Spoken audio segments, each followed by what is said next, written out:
Est-ce que toi aussi, tu es codépendante affective? C'est quoi? Moi, perso, comment je me suis rendu compte que je l'étais? C'est qu'en fin de compte, je me suis oubliée dans mes relations amoureuses. Je me suis pas respectée, je me suis pas considérée et au fond du fond, je me suis pas assez aimée. Et j'allais chercher en fait, ce manque en moi, ce vide en moi qui m'appartient dans mon histoire, mon éducation, dans mes blessures, dans le regard que j'avais sur moi. J'allais chercher dans le regard de l'autre, dans les actions de l'autre, cette nourriture affective.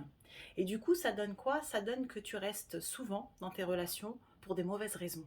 En tout cas, c'est ce qui se passait pour moi. Et du coup, tu restes par peur d'être seule. Tu restes par peur de dire, bah, tiens, je vais pas réussir si je vais y arriver. Donc, c'est toujours une peur qu'il y a derrière. Peur que l'autre nous manque trop, même si on sait qu'il n'est pas bon pour nous. Et du coup, je remplissais ce vide à l'intérieur de moi en n'étant pas à ma place, en n'agissant pas comme j'étais vraiment et en faisant souvent les choses pour faire plaisir à l'autre, pour lui montrer que je l'aime, souvent en faisant trop, en donnant, donnant, donnant.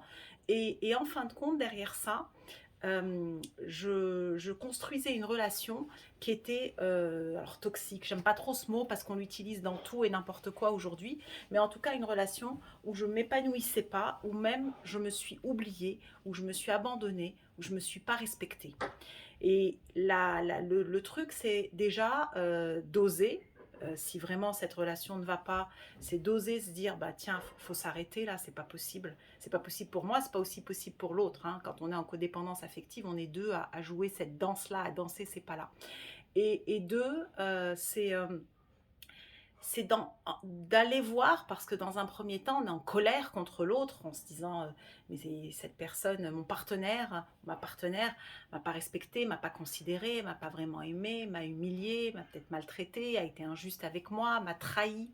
Mais au fond du fond, quand on regarde bien, et cette colère, elle est justifiée et elle est normale, et elle nous aide à partir et à quitter une relation, évidemment, si elle n'est pas bonne pour nous. Hein, en aucun cas, je suis en train de vous dire, il faut quitter vos relations.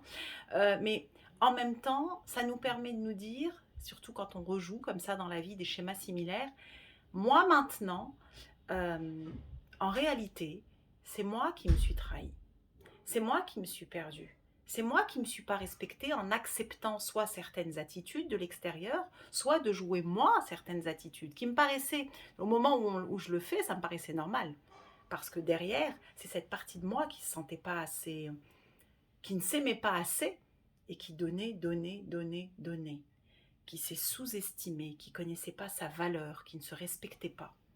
Et donc en réalité, ces relations qu'on joue et que parfois il faut du temps pour s'en rendre compte. Hein. Moi, il m'a fallu 48 années pour me dire, mais en fin de compte, c'est toi qui t'aimes pas assez. Même si je pensais m'aimer, en réalité, je m'aimais pas. Pas vraiment, en tout cas, pas pleinement. Et donc de se dire, ok, et si j'arrêtais de fuir cette fois-ci et de me dire, regarde les choses en face et va toi-même aller te nourrir et aller reconnaître toi ta valeur, te respecter toi. Et ça, c'est un sacré cadeau qu'on se fait. Il n'est pas facile du tout, il n'est pas confortable. On passe par des montagnes russes émotionnelles, on trouve des moyens d'accueillir ça une fois pour toutes, parce que généralement, on n'aime pas ressentir ça. C'est quelque chose de tellement inconfortable. Et donc du coup, voilà ce que j'avais envie de vous partager pour voir, est-ce que vous êtes du coup dans ce schéma de codépendance affective ou pas? Est-ce que ça vous parle ou ça vous parle pas?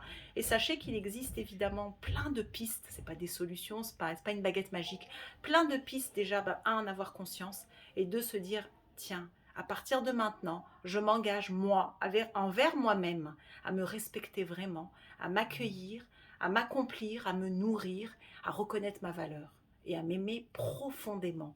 Et ce qui se passe quand on fait ça, quand on est sur ce chemin, hein, c'est tout un chemin, et le chemin, il est beau, il n'est pas simple, il est beau, on se reconnecte à cette flamme à l'intérieur de nous, on se reconnecte à cette confiance, on se reconnecte à la joie qui est dedans. Donc voilà, je vous souhaite de, de goûter à ça, et sachez que c'est possible. Prenez soin de vous, et vous avez de la valeur, vous êtes importante, vous êtes important.